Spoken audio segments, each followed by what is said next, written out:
Hey, what's going on, everybody? Isaac here with Civil Engineering Academy. I just wanted to jump on as an introduction. We got Fernando coming on, and he's great. He's a civil engineer in Texas.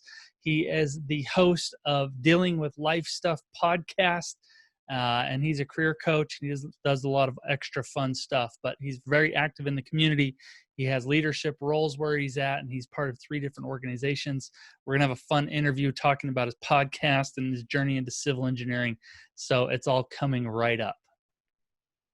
All right. Welcome, everybody. I'm excited. I got Fernando with me today, and this is going to be a good one. Fernando, how you doing?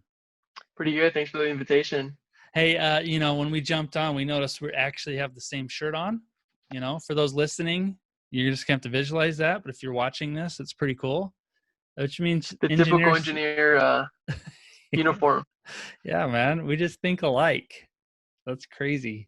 But most engineers wear like blue shirts, and we're like wearing this, what is it, salmon, pink? Something like that, yeah. Almost like a pink. Wow, that's pretty cool. Well, man, Fernando, I'm excited to have you on today. I think as we start, why don't you dive into a little bit how you got into engineering? Why did you want to jump into civil engineering? What got you started? Cool. So I'll start with the beginning, and then if I ever go on a tangent, just jump in and say, okay, that's good enough for that answer. Okay. So growing up, I really didn't know what engineering was until I started digging deeper into where I wanted to go to high school.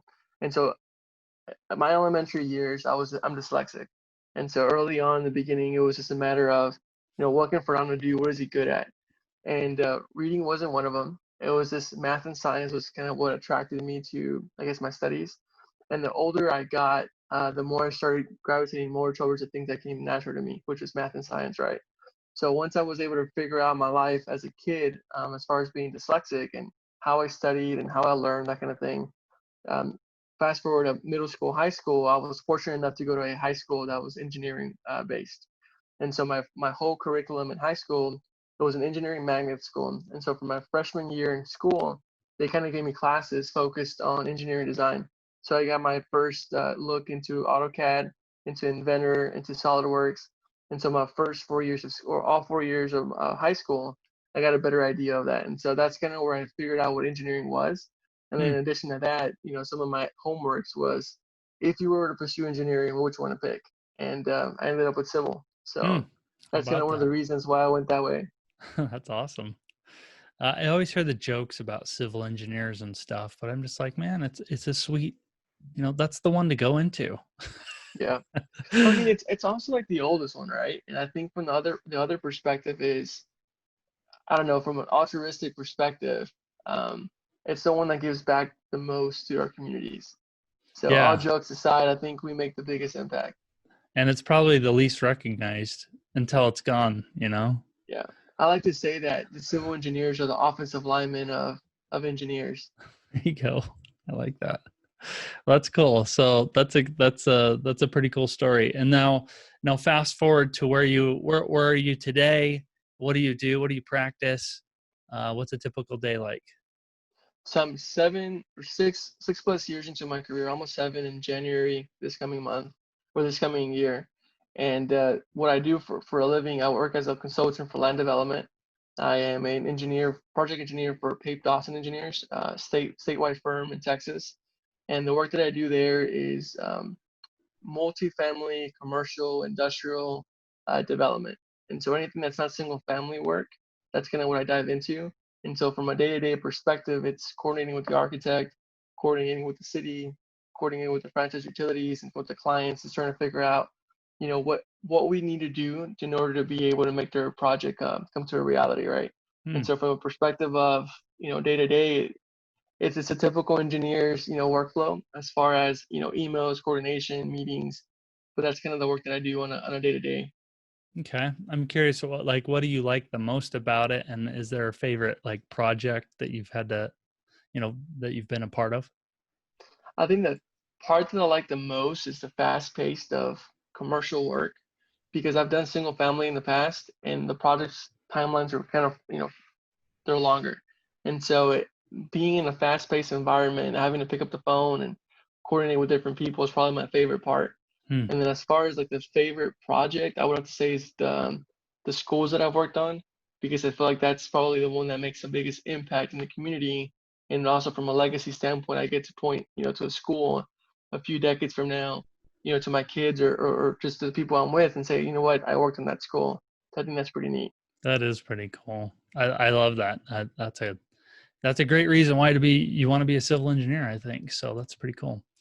So you've had a lot of years of working experience. Is there ever been a lesson that you've learned or a mistake that you've made or that you've seen someone else make that maybe Yeah, I mean, you could share? there's a lot. There's so many. I mean, everything we know as engineers is based on lessons learned for the most part. It's like, don't do this and make sure you're doing this instead.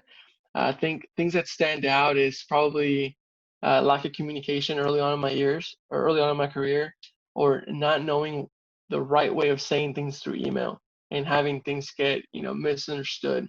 And so from that broken communication standpoint, I think that's the biggest lesson is just pick up the phone and have a conversation with someone. If you're working internally, get up and go talk to the person face to face rather than just trying to IM them or send them an email. Because I Yeah. think when you start writing novels and you can't explain something to the person reading the email in 3 sentences, you're better Mm, off just picking up the phone. And then small little things too that I've seen other teams do is one big one that we learned is someone turned off a power pole by accident on a survey. And so okay. when you're in construction and there's a proposed driveway and there's a power pole in the way of a new driveway, that's kind of a problem. So That's an that was another big lesson learned. expensive move. It can be. Yeah. That's funny because I work in the utility world, so I deal with the transmission poles. Hmm. And when people call and ask about moving poles, I'm like, oh, yeah, that's going to be expensive. It's gonna be a 6 month Sorry, lead time man. too. Yeah, yeah. We got to get the material. That's going to be a while. Well, that's cool. I'm curious, what kind of software are you using in your workplace? On a day-to-day, it's mainly AutoCAD Civil and Okay. Excel. Yeah, I mean, there's other softwares, focused on stormwater design or, doing different calculations. But for the most part, I think those are the two major ones. I mean, if you can call Excel software. No, sure. Yeah, you're like a spreadsheet guru. That's pretty I don't, cool. I don't know how to use the word guru, but I follow the templates. That's awesome. Well, I kind of want to detail a little bit, your journey into civil engineering a little bit more. Like, was there a particular struggle that you had in becoming a civil engineer, whether that was school or even passing the FE or PE, or maybe you had a boss that was an issue? Anything that was a hurdle for you? So I think from a boss's perspective, I've been fortunate to work with really cool people. So that definitely hasn't been something that, is limiting, but I have test anxiety. And I figured that out because of my whole dyslexia thing, right? Mm-hmm. And so, in college, it was difficult taking tests because I would study all the material to the point where I would tutor people for the test, and then I would walk out of the test, with a lower grade than the person. So when Oh, it came to testing, just the physical act of taking a test is a really tough thing for me. I don't know what it is in my brain. I don't know if I have to just keep making excuses throughout my life. That kind of just became a limiting belief. But that was like a big thing that was a big hurdle. And so when I first took my PE test 3 years into my career, because in Texas the testing the PE was decoupled, I took my test 3 years into my career, and I went through the process of studying with test masters. I gave myself 3 months of studying. I took my test and I got my results and I got a 69. So I found out that I had failed the test by one question. So I think that was like a big, like a big oh, red flag for me. It was like a reminder of, hey, you're not good taking tests. So I just buckled down and I took a month off. I started studying again, and then I took the test again the second time in October, passed that test, and then I got my license in time of what it would have been if I would have waited to take my test with the whole 4 years of experience.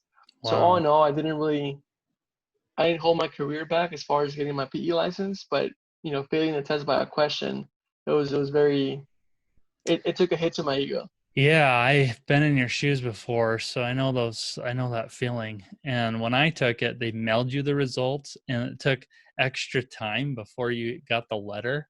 and the letter would come in the mail. And if you took the exam in October, that letter would come like before Christmas, which Hmm. is similar, with the way it is now. But it was either the best Christmas or the worst Christmas present you ever got. But Well, the tough part too is, I mean, I took my test with a few other coworkers, and so I'm doing my work, and one person starts yelling, and uh, another person, that person runs to the next person, like, "How'd you do?"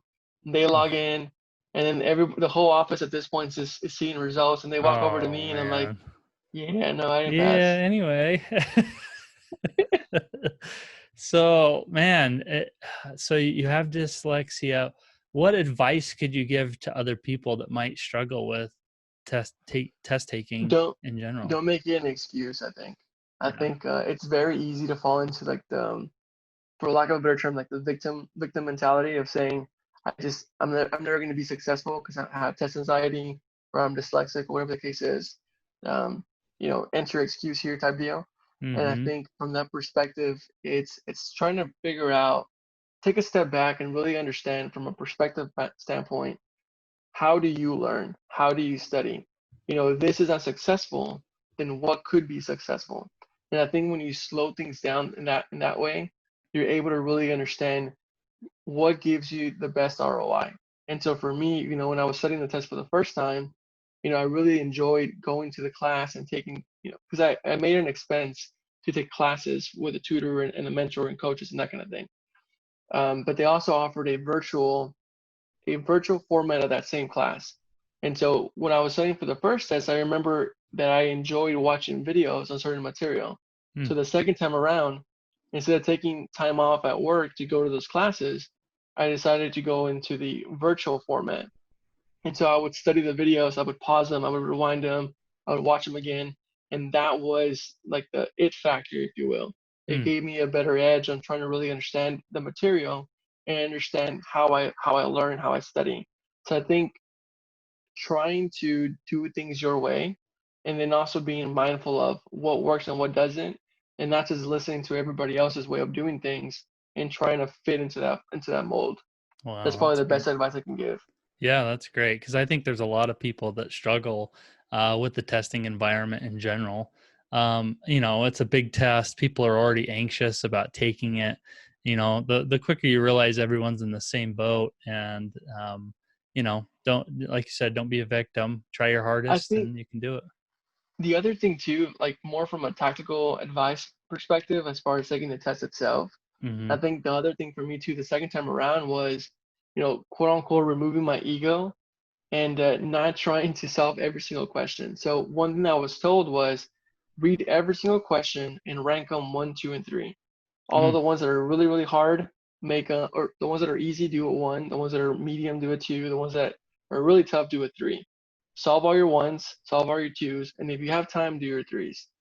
But if you're in the middle, the first time around, I'm in question 10 and I'm cranking through a three, and I say, I don't care, I'm gonna solve this three until I will not move on until I pass this question.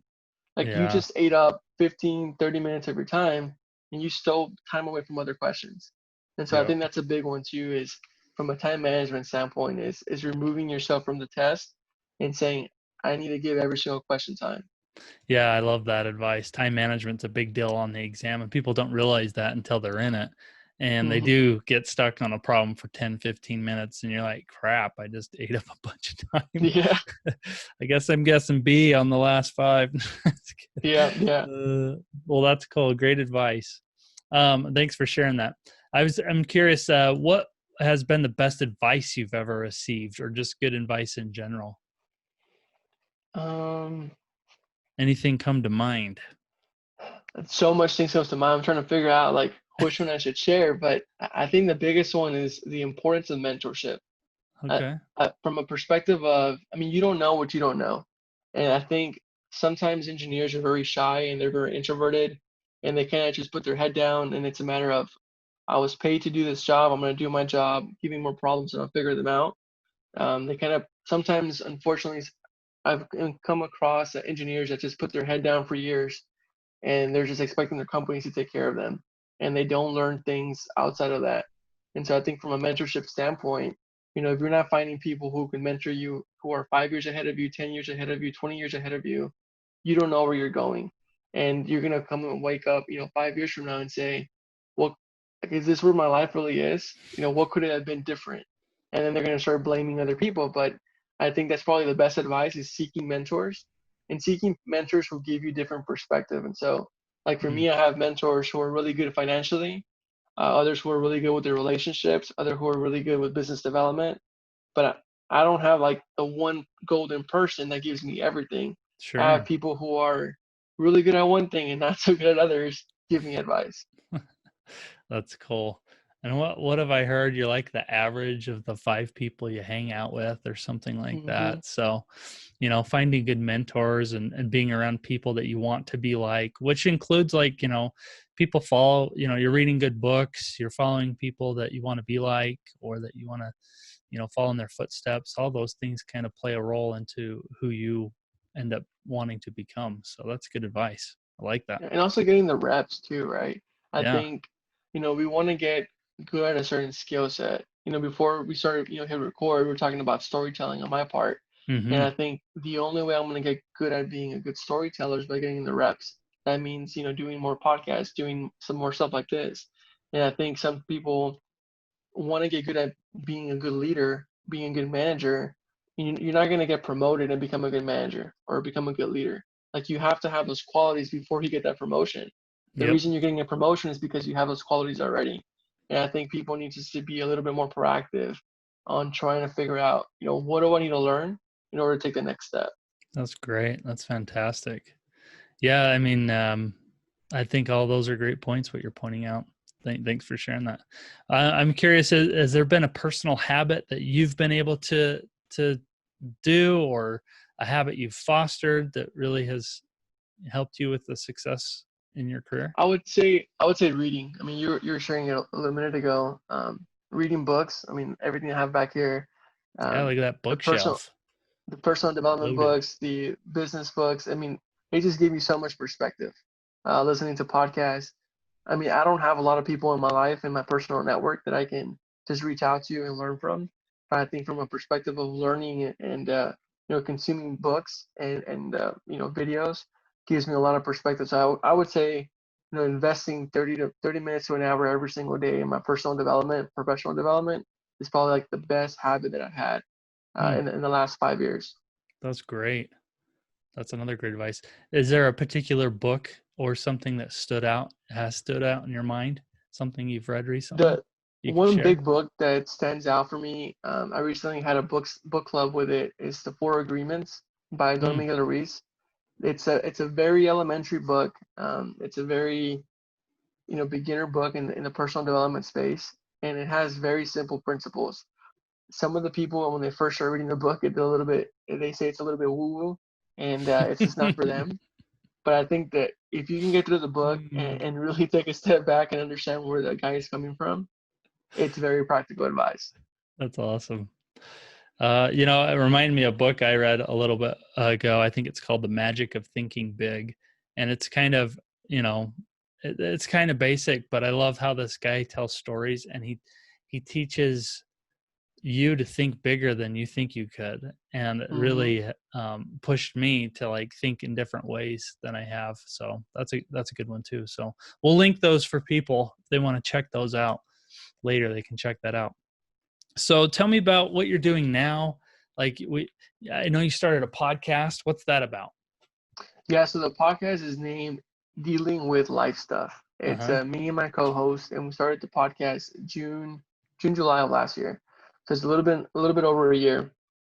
And myself, when I met Randy, we just hit it off, and we started having really good, deeper conversations. And then we kind of met 2 or 3 times, and he brought up the idea to me and said, "Hey, I know you want to start doing more career coaching. You want to start doing, speaking engagements. Do you think you want to pursue a podcast, one to build credibility and get your stuff out there, but another one to kind of get an opportunity for you and I to build a relationship?"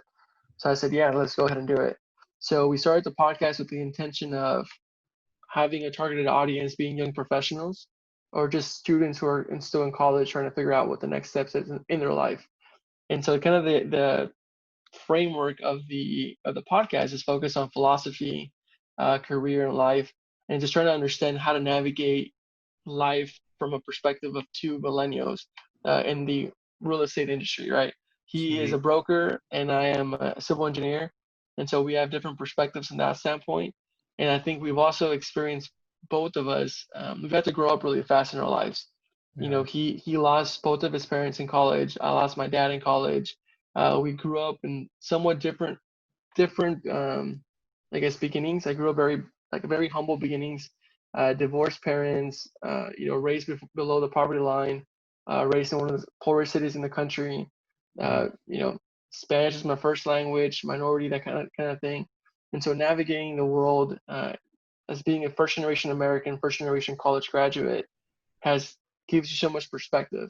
And same for him, he goes through a different life, journey, losing over 120 pounds, keeping them off, Wow. going into the real estate industry with no mentors, that kind of thing. And so we're just trying to find a way with this project to get some content out there to give people who are maybe going through similar things some hope and some perspective on the idea that life is going to be hard, but you can get through it. That's really cool, man. Um, I've had a few people on the show, but I'm always amazed about their life experiences and what that's done to, cement you and to have you move forward in the mindset that you have. And I think that's really admirable about what you've been through and where you are now. And I think that's really great. I wish I spoke Spanish. I don't know Spanish. I need to take lessons from you. Yeah, yeah, for sure. Oh, that's awesome. Well, cool. I just, another question. Is there any other resources that maybe you want to mention to our audience I mean, besides your as biased as podcast or anything else? I was gonna say, as biased as I can be, my YouTube channel, I'm building that, kind of aimed at civil engineering students or just professionals in general. I kind of want to go for more of a vibe on personal development with the engineering twist. But I think outside of that, there is several podcasts that I follow. One of them being the Jocko Willing podcast. Hmm. He's a ex-Navy SEAL, decorator, soldier, and he just has so much perspective on pursuing life and learning the things that he's learned through the military background. One of the books that I really enjoyed from him and his co-host and also co-author of his book is The Dichotomy of Leadership and Extreme Ownership. Those are Hmm. two books by him, and I think those are really good books that give you very tangible, tactical advice on becoming a better individual and becoming a better leader in your life. So I would say those are really good resources. And Wow. then, there's people like Simon Sinek. That's another really good, coach out there that I would encourage people to look into. That's awesome. So what's your YouTube channel? What's it called? It's just my name. Oh, just your name. Okay. Yeah. All right. So go look you up. That sounds good. Um, that's awesome. So that's great. This is just kind of a fun question I have. I like to ask people, but if you had all the resources in the world, what's something you'd like to be a part of? One of the goals that I have is to build schools throughout the world. And so I think Mm-hmm. if I had all the resources available, I would try to find a way to go and, parlay my engineering background and go and help build schools in other countries. I think another big thing that I'm really passionate for is public policy when it comes to public education here in Mm-hmm. the country. And so I think, one of my, 10, 15, 20-year goals is to eventually get to the point where I'm able to bring perspective in developing programs and policies that can really help our country grow and make a difference in what we're doing in the education system. Wow, that's awesome. Wow, you bring a lot of perspective, and I think it's really fun. So, I really do Appreciate that. appreciate that. Man, is there any last piece of guidance that you want to share with our audience, or I did we get think it all? that I think we got it all. I think the only other advice, and I think I've said this a little bit here and there, is as engineers, we're sometimes thrown into a stereotype of being introverts, Yeah. and it's not necessarily true. And I think the biggest encouragement that I give engineers is to really get out there and work on their public speaking skills. I still get nervous when I do these type of things. I stutter, I mess up here and there, but I need to get the reps in. And I think as engineers, we need to be able to get out there and share our message, because we don't have enough engineers in positions of power. And I think if we can have more people like ourselves, making differences in our communities, it's really going to make a difference. And I guess the other thing that I would say is find someone and mentor them. I think if everybody has the opportunity to make a difference in someone's life, and I think sometimes we take things for granted of what we have in our lives. And if you can just look up and lift someone as you're climbing, I think that's a huge difference that we can make as a collective.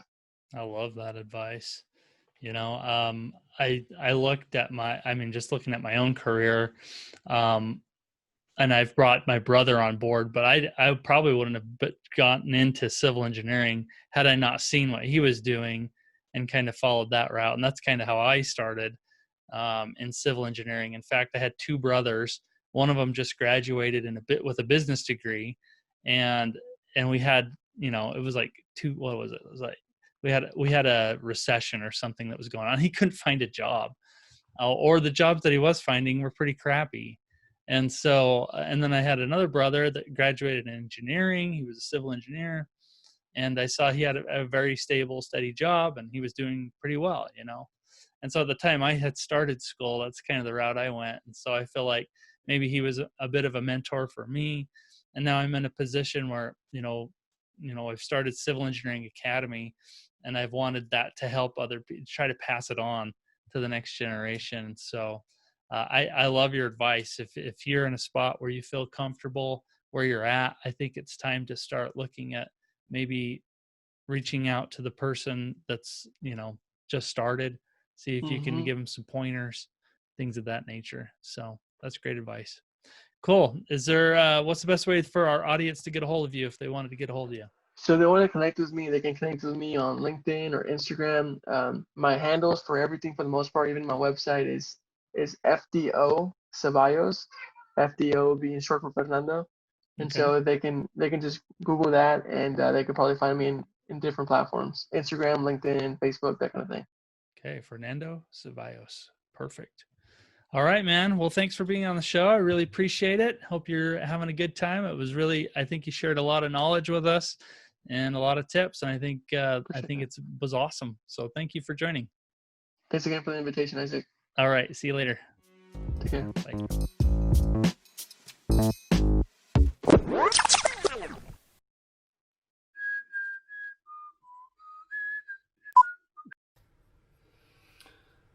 Fernando, he's coming right up, man. This was a good one. You're going to enjoy it. Bye. So